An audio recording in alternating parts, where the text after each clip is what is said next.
Mis amigos, aquí estamos, se me zafó una S, qué cosa, vamos hablando aquí. Aquí estamos con el Café con Leche, que es la sección de entrevistas del bloque informativo que produce Boreal Televisión para Boreal Televisión desde el centro del país y el resto del mundo en todos nuestros contactos. Hoy tenemos la presencia de Juan Marte, quien es, bueno, la cabeza visible, que ha sido el vocero, el hombre que ha armado y que ha amalgamado siempre la Central Nacional de Trabajo del Transporte, la CNTT. Pero antes que hablar y tener el honor de compartir con Juan esta entrevista, el poeta Ramón Cabral de la Torre nos tiene las recomendaciones propias del verano y usted comprar su ropa en Almacenes Salvador. Almacenes Salvador, más que una tienda, es una multitienda para el exigente gusto de gente como usted. Ropa para todas las edades, miscelánea, bisutería, efectos para el hogar, pero sobre todo su gran almacén de tejidos, el más grande del Cibao, con venta al por mayor detalle en la Bartolomé Colón, frente al Hoy Parque Central. Almacenes Salvador, salvando los precios. Continuamos con el programa y nuestro invitado en el día de hoy, tal como se ha hablado, es el dirigente choferil empresario, mejor dicho, Juan Marte. Es un amigo nuestro, invasor en los pepines, ¿qué puedo yo hacer?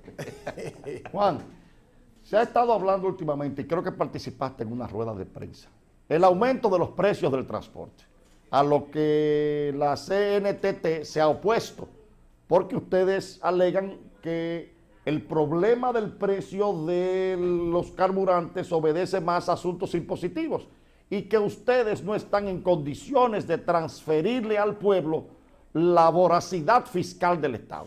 ¿Cuál es la posición de la RAI? Esa es la posición real de la CNTT. Ese tipo de preguntas me la pone suave, porque yo no me tengo que completar ciertamente así, Juan Sebastián.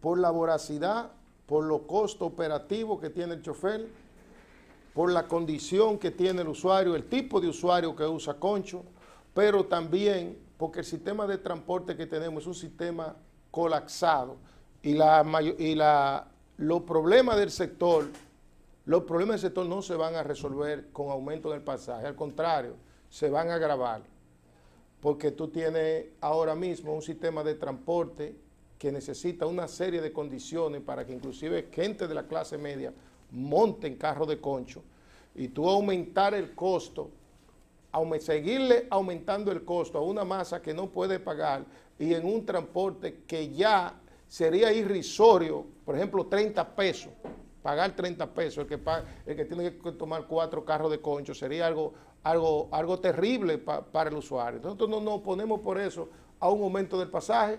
Sabemos también que cuando esto se ha producido, cuando se aumentó el pasaje de 10 pesos a 15, Juan Sebastián, hubo una disminución de usuarios. Cuando se aumentó de 15 a 20, también. Y cuando se aumentó de 20 a 25, mucho más. Son muy pocas las personas que están tomando carros de concho, que tienen que cogerlo obligado, es que lo están tomando. Solamente en la hora pico, tú vas a ver el carro de concho lleno. Allá a esta hora, yo le pago el que me enseñe un carro de concho con 6 pasajeros dentro.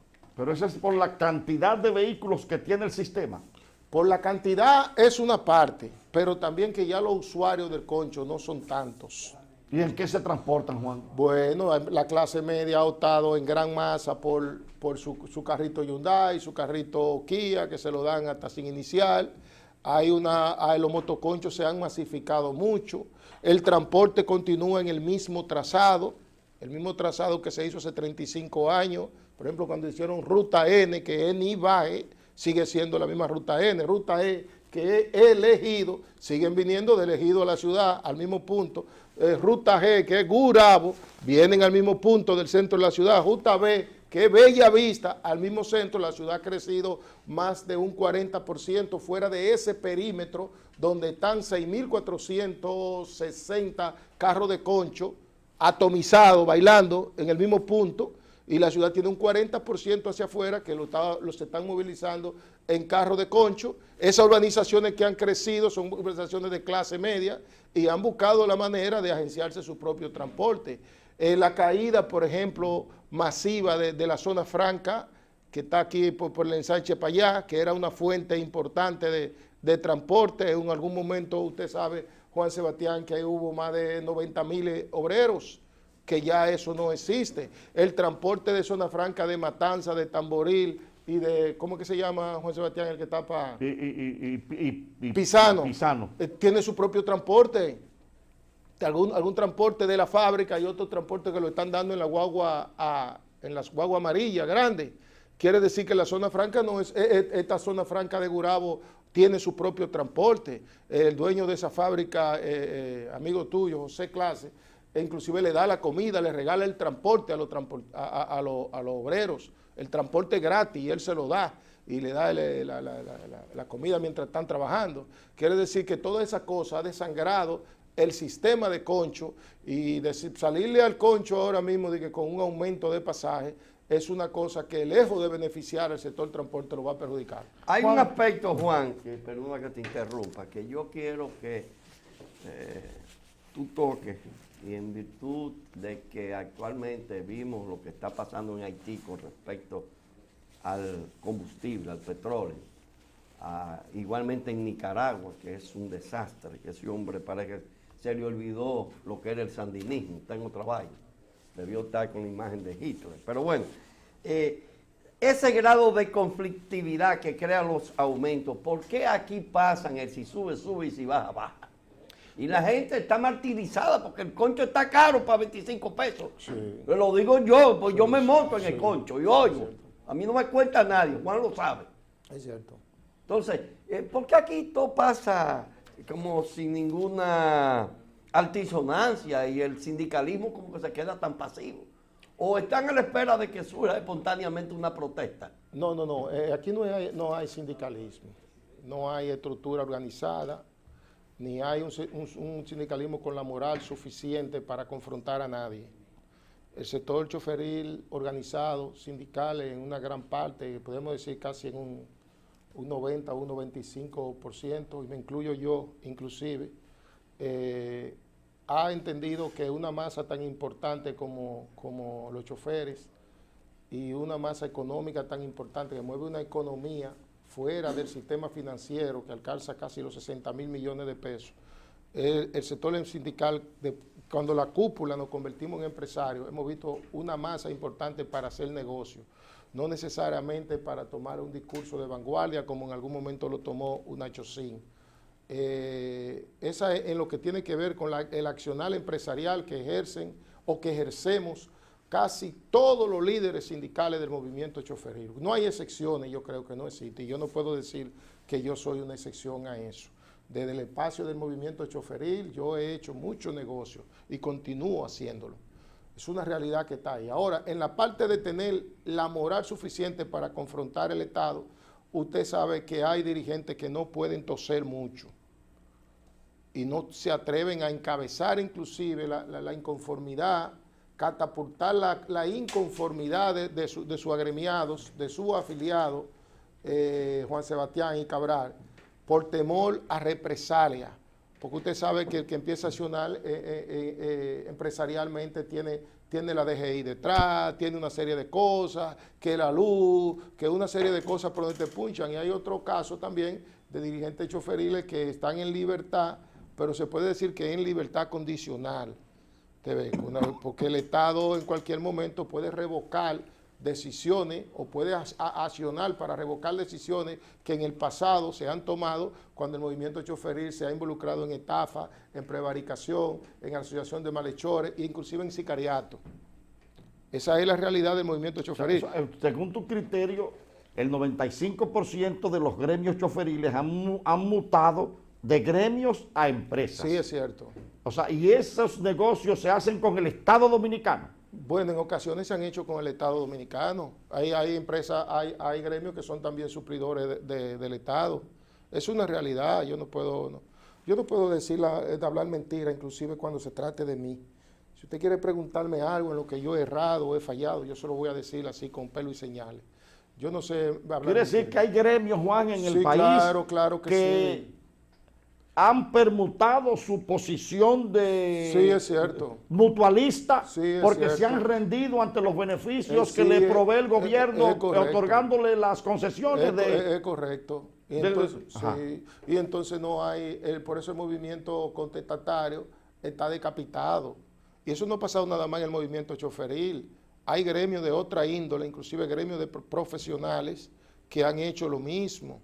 Y hoy en día se hace difícil desde los líderes, desde el espacio de los líderes, porque abajo en la base hay un malestar muy grande. Inclusive que no se...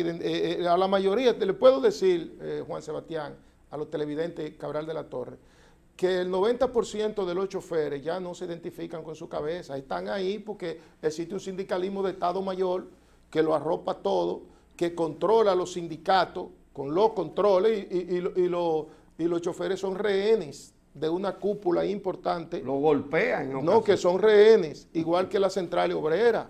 La Central Obrera tiene los líderes sindicales, usted lo conoce muy bien, que tienen casi 50 años que no trabajan y están allí en una mesa de diálogo, sentados hace mucho y no saben dónde están los obreros. No, y no trabajan y viven muy bien. Ellos no tienen idea de dónde hay un obrero. Sin embargo, esos son los que dicen, lo que cada X cíclicamente se sientan a pedir un 15, un 20, un 25% de aumento a los obreros, que usted sabe que nunca termina de concretarse.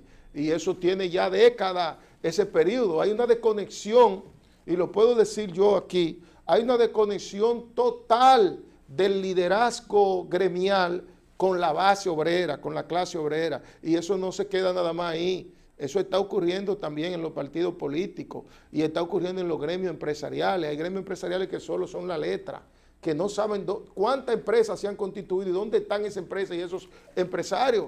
Sin embargo, siguen en el escenario hablando por los empresarios y los empresarios ni se enteran de eso.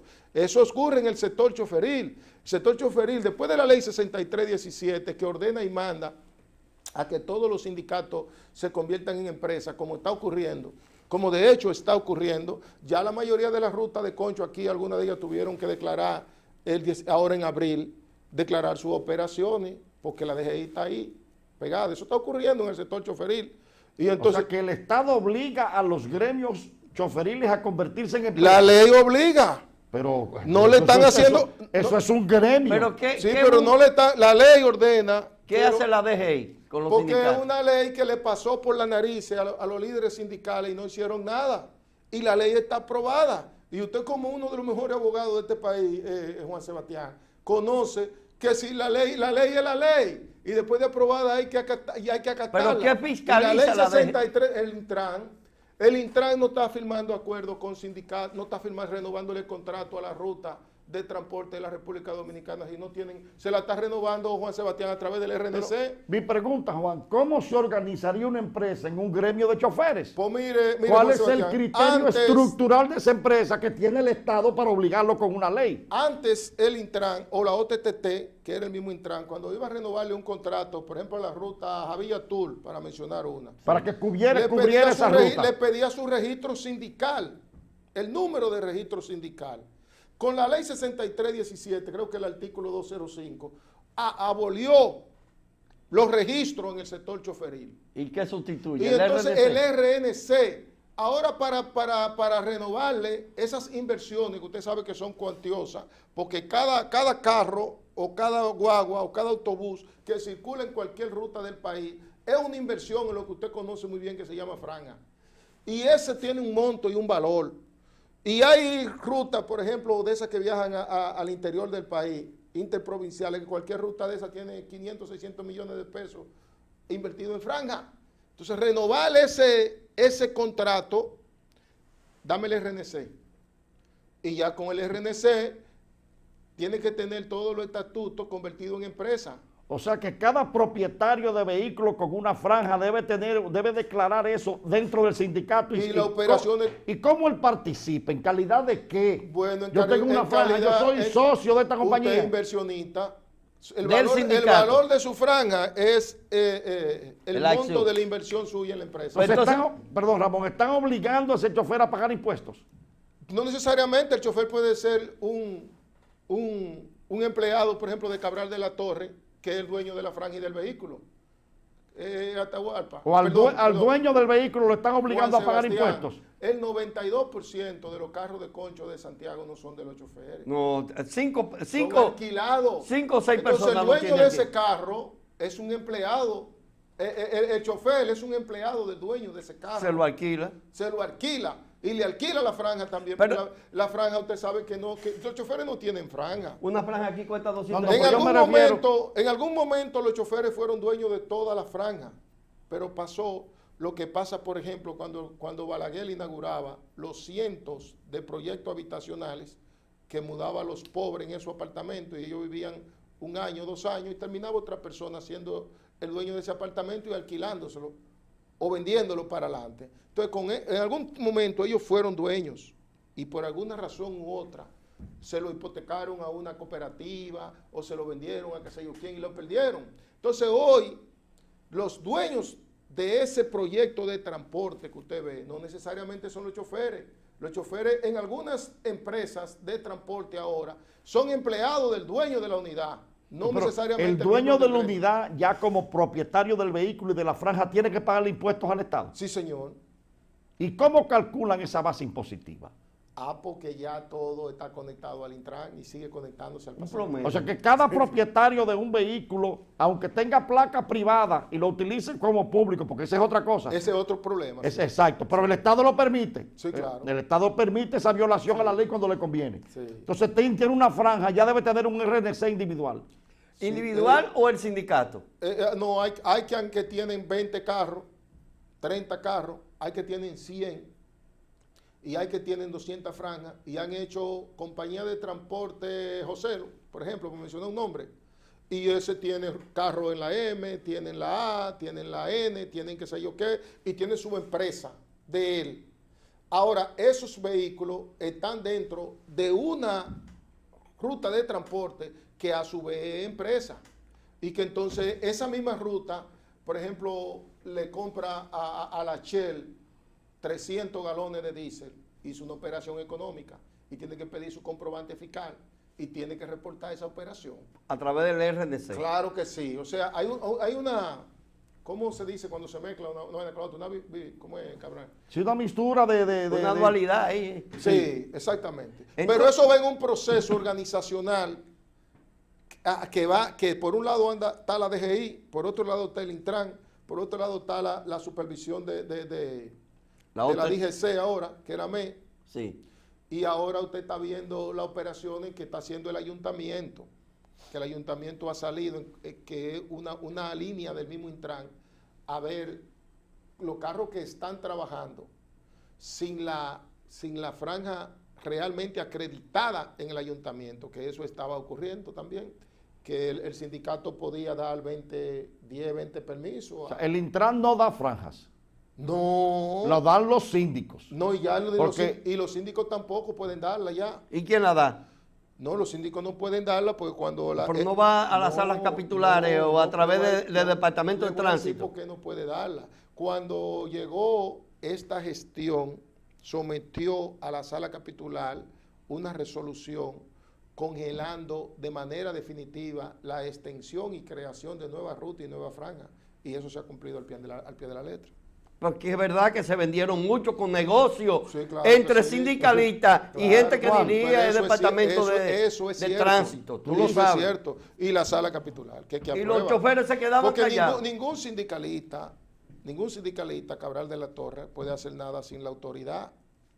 Si se creó alguna ruta nueva, por ejemplo, se creó, para mencionarle una ruta, se creó la ruta CJ27, se creó la ruta DT, y fueron rutas nuevas que se crearon.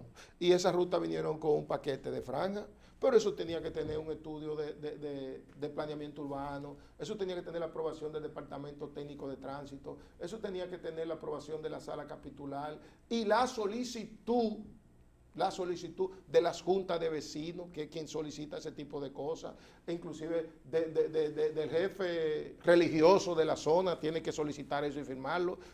Y claro, el secretario general que tiene que reunirse con 100, con 200, con todos los choferes que están para que los choferes digan sí.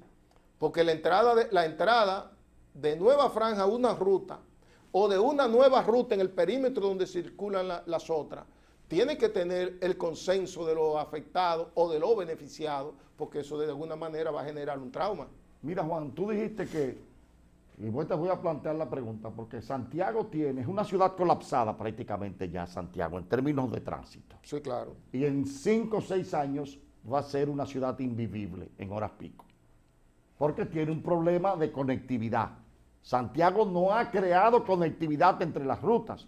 Y decía en estos días que si por la autopista Duarte tú solo tienes 2 vías para ingresar a toda la zona noreste de la ciudad.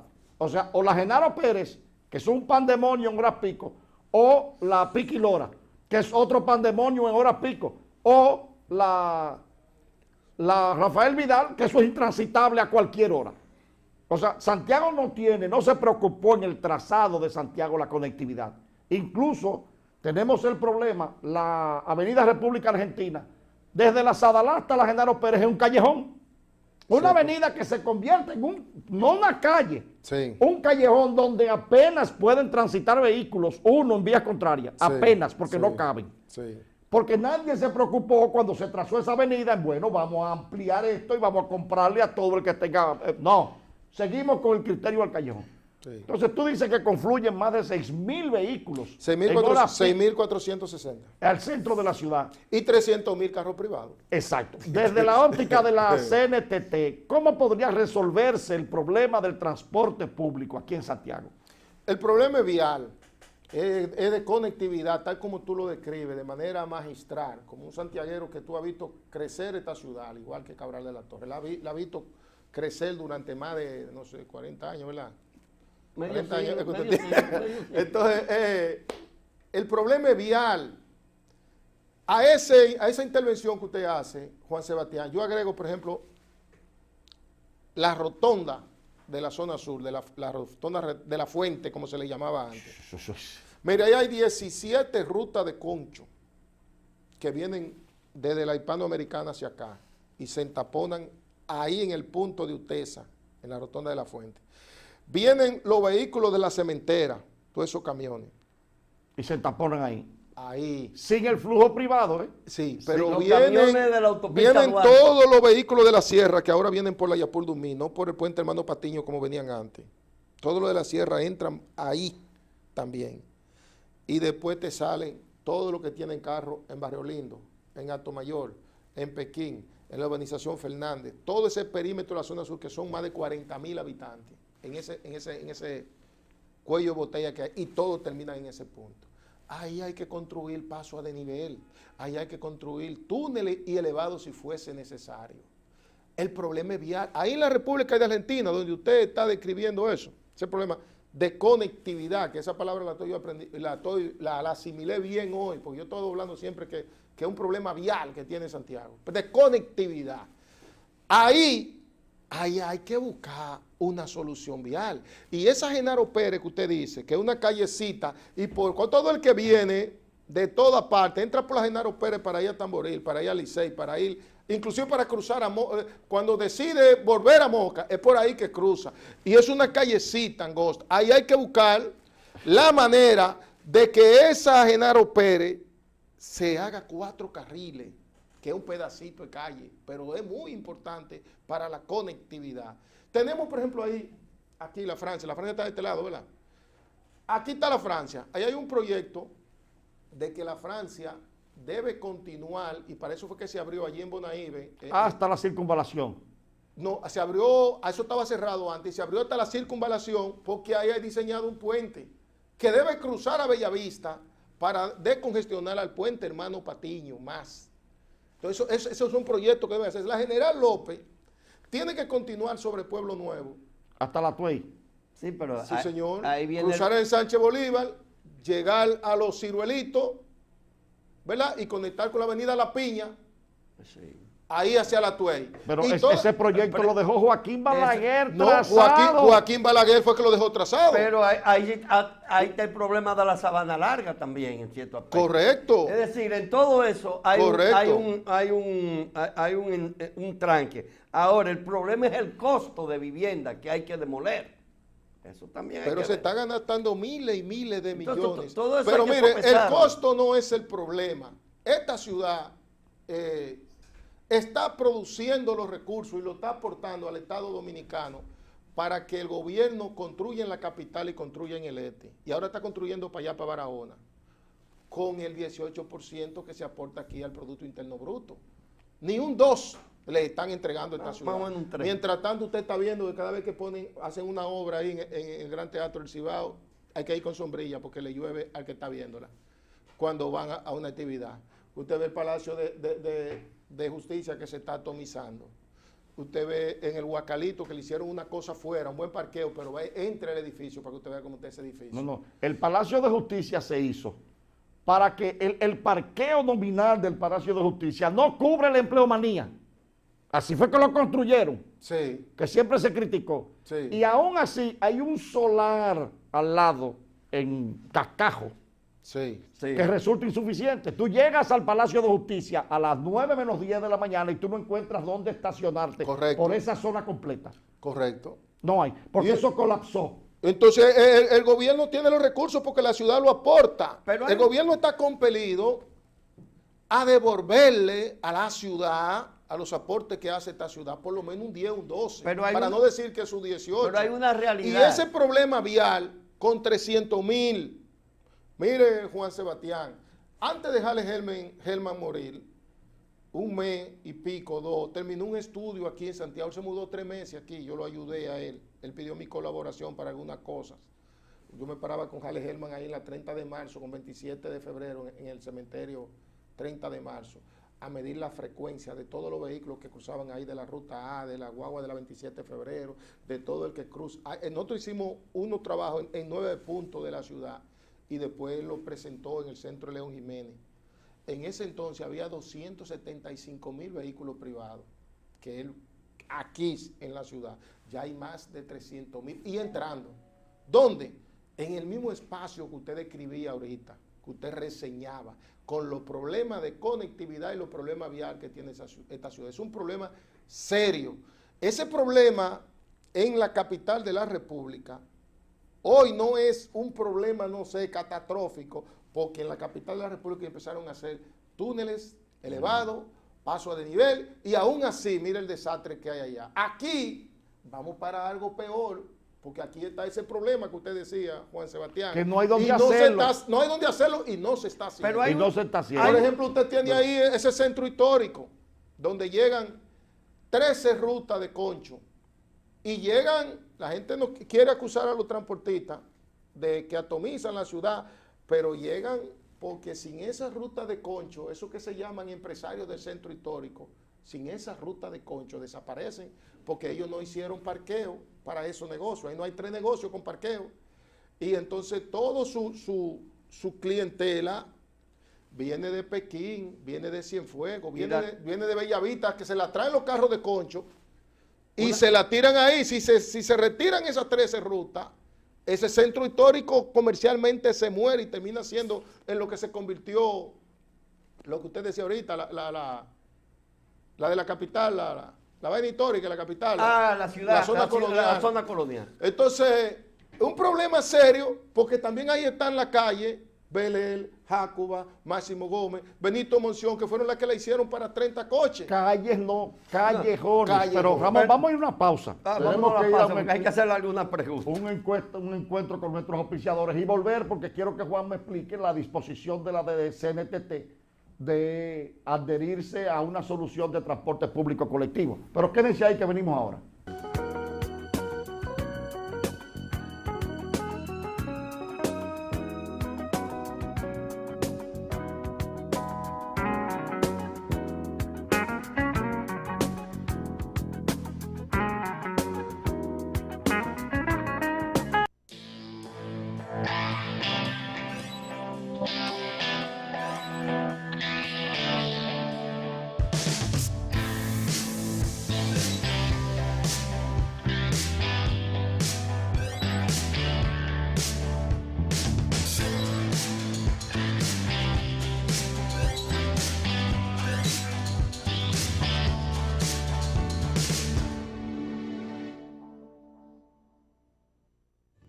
La vida es una siembra.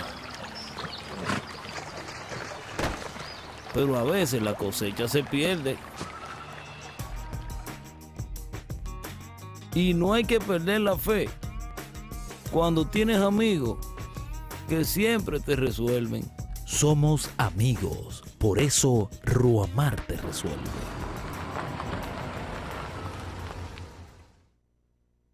Sabor a casa y a mis recuerdos, a tradiciones y colores de mi pueblo, el mismo aroma de todo el tiempo, el sabor que inspira y a mí me enamora.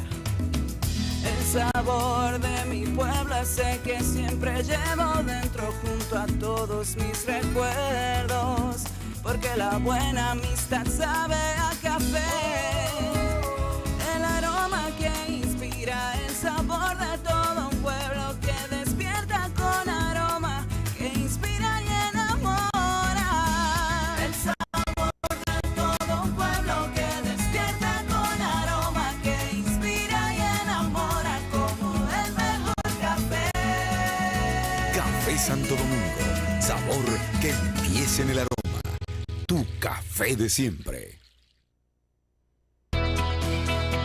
Cuando buscas confianza, debes ir donde las grandes marcas del mundo reciben el respaldo y la garantía real de sus productos. Y es en Seconsa donde puedes encontrar los centros de servicios más avanzados y certificados internacionalmente por las importantes marcas Apple, Dell, Samsung, KTC, Lenovo y Epson. Visítanos y recibe diagnósticos, reparación de portátiles, tabletas, computadoras y cambio de piezas por garantía. Comunícate con nosotros a cualquiera de nuestras sucursales y conoce además sobre nuestras instalaciones de redes, sistemas de seguridad y telefonías. Solo en Seconsa. Si lo imaginas, lo puedes tener.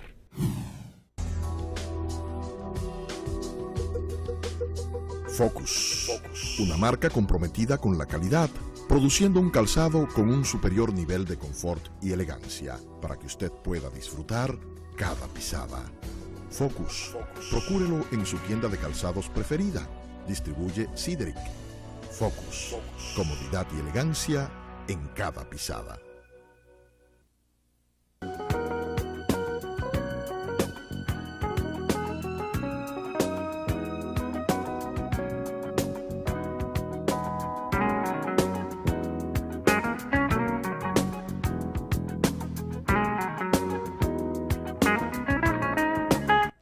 Retornamos, amigos nuestros, con este café con leche y con la importantísima e interesante conversación que siempre sostenemos con nuestro amigo Juan Marte, que nos trae ideas y nos dice cómo están las cosas.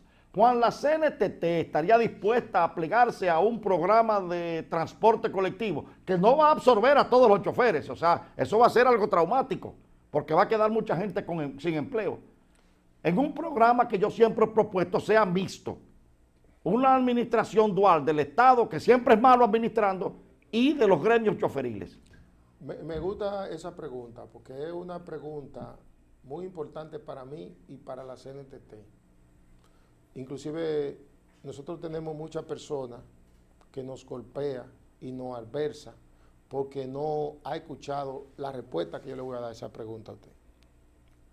Que cree cosas que están muy lejos de mi pensamiento y de los líderes de la CNTT, de los cuales yo soy de alguna manera el vocero. Pero la CNTT tiene 147 líderes que son los secretarios generales que componen su comité ejecutivo.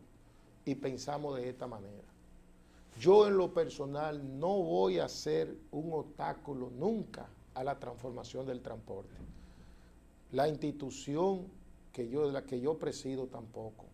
El transporte ya no es ni un negocio para los choferes, ni un medio digno de sustento.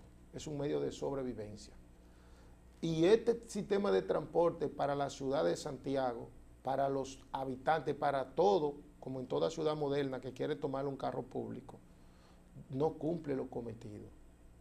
Quiere decir que si en algún momento, si a mí me dijeran, mira, el transporte de Santiago tiene que transformarse y convertirse en un sistema de trabajo digno y humano para los choferes, y tiene que convertirse en el transporte que la ciudad necesita y requiere, y los usuarios también, pero tú tienes que hacerte a un lado. Yo me retiro a atender a mi nietecita. Yo no voy a ser un obstáculo para la transformación. Pero la pregunta es, Quiere decir, colectivizar el transporte, que es medular, ¿va a afectar lo que ha sido hasta ahora un desempeño deficiente? Con lo que voy a concluir la respuesta es con eso. Lo único que nosotros necesitamos es que este sistema de transporte sea integral y sea incluyente. Y muchas modalidades hay integral e incluyente. Que cualquier modalidad de transporte que presente el gobierno sea asociado con el sector privado y con los gremios de la manera que sea, o lo presente el gobierno municipal o el gobierno central. Si es integral e incluyente, si los choferes no van a ser desplazados, van a afectar a algunos. Pueden ser integrados en cualquier sistema de transporte, claro que no sea un monorriel. Y un monorriel o un tren hay que subsidiarlo, y el gobierno municipal no puede subsidiar un sistema de transporte así. Entonces, una modalidad de transporte integral e incluyente. Los buses. ¿Cómo? Serían las guaguas, los buses. Nosotros lo vamos a apoyar si es integral e incluyente. Si no, nos va a sacar de circulación a los choferes. Si va a sentarse con los inversionistas, los que tienen sus inversiones en el transporte. Y en muchas partes se hizo así en Panamá con los Diablos Azules y los Diablos Rojos, se hizo en Bogotá con el Transmilenio, y se hizo así también, se está haciendo así en Nicaragua, que es un proyecto que lo han instalado en Nicaragua los rusos, y que en Nicaragua se pensó que iba a haber una revolución, que el mundo se iba a acabar cuando intentaran sacar esos indios. Esos indios que era que controlaban los sindicatos allá. Pero hay una realidad, en muchas de esas ciudades lo han hecho mixto, con transporte con autobuses y apoyado en Bogotá, teleférico. Pero se ha cooperativizado con los mismos actores. Eso sí es importante. Entonces yo lo que estoy de alguna manera planteando a la pregunta que me hace Juan Sebastián es esa, que hay forma de preservar, e inclusive el presidente Medina lo ha dicho como en 3 discursos, que quiere humanizar el sistema de transporte. Y le dijo, y nos dijo a nosotros, Montalvo, en una reunión donde tuvo Antonio Marte, tuvo Juan Uvieres, casi todo el liderazgo, o todo el liderazgo del transporte estuvo ahí, en una famosa mesa de diálogo del sector transporte. Nos dijo a 9 dirigentes, nos dijo, mire, aquí la cosa se va a hacer con ustedes. El presidente quiere que se haga con ustedes y digan cómo es que ustedes quieren que lo hagamos, porque este sistema hay que modificarlo, hay que transformarlo, porque ya no cumple su cometido. Y tiene que ser con ustedes. Les voy a decir algo que ocurrió en esa mesa. Nos reunimos por 3 ocasiones, y en la tercera ocasión no hubo manera de que los líderes del transporte entendieran que el proceso que vive la República Dominicana y que vive el mundo es irreversible, y que el mundo va a continuar con nosotros y sin nosotros. No hubo manera de entender eso. Y hubo un choque entre los representantes del gobierno, en este caso Montalvo y el ministro de Obras Públicas, con el sector choferil, con una parte del sector choferil que entiende que todavía, con el bate, con la anarquía, con el bloqueo de túneles elevados, van a doblegar al Estado. Y con el Estado nadie puede. El Estado te golpea y tú nunca sabes quién te golpeó, quién te dio. Entonces, lo que hemos visto últimamente es que el Estado ha continuado su agenda de transporte sin los transportistas. Por eso usted vio el tema del teleférico, el nuevo proyecto del teleférico en Los Alcarrizos, las terminales. Por eso aquí hay técnicos midiendo la ciudad. Aquí hay gente midiendo la ciudad y viendo cómo es el asunto. Y en la capital ya hay todo un proyecto avanzando y reuniones secretas que se están haciendo con los chinos, porque ese acuerdo con los chinos no es fortuito, eso envuelve una serie de temas importantes que se están haciendo sin los transportistas. Y yo en lo personal, reforzando la pregunta suya, Juan Sebastián, no me interesa si es conmigo o es sin mí. A mí lo que me interesa es que este problema del transporte aquí se resuelva, que se resuelva para los usuarios, pero que también se entienda que miles de personas viven del sistema de transporte en la República Dominicana y aquí en Santiago, y que no puede pura y simplemente decir si usted se va para su casa. Hay que ver cómo el sector transporte se integra en cualquier modalidad que plantee el sector privado, que yo he planteado que el sector privado debe involucrarse, porque el sector privado que tiene los cuartos, que tiene la capacidad gerencial, hace mucho que debió involucrarse en cualquier tipo de proyecto. Sí, de pero transporte. Juan, Ramón, perdóname, el sector no puede incluirlos a todos. Un sector de transporte colectivo, aún en 2 turnos.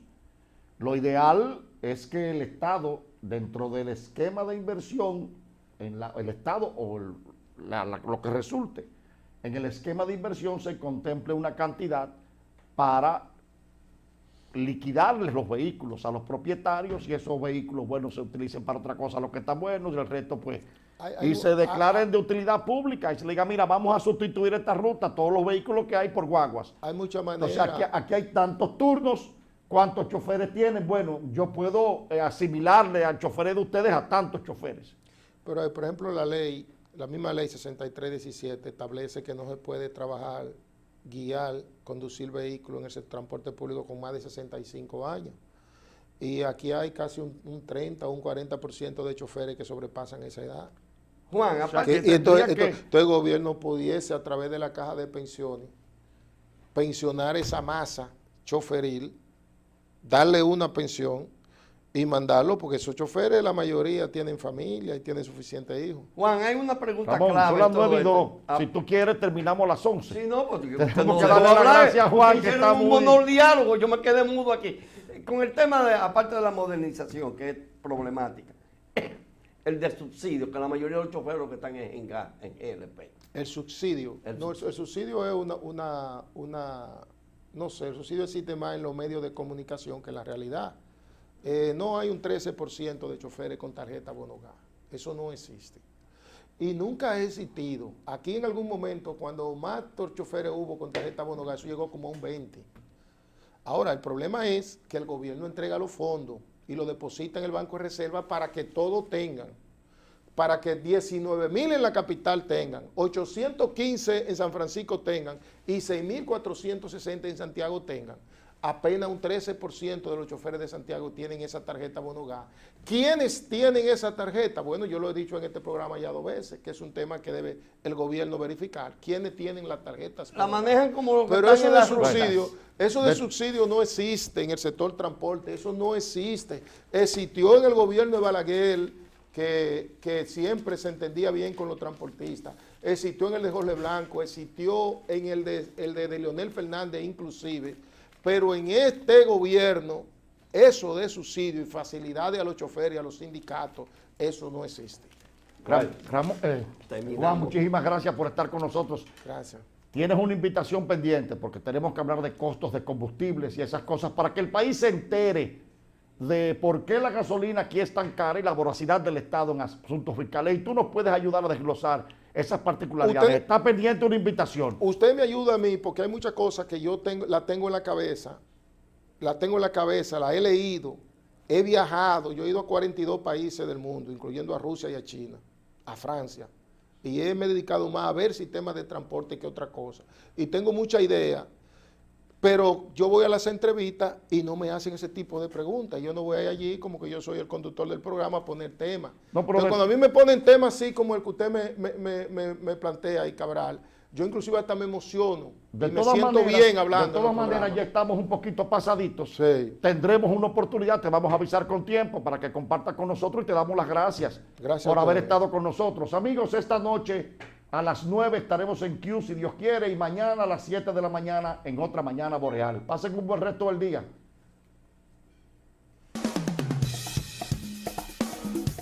Boreal Televisión presentó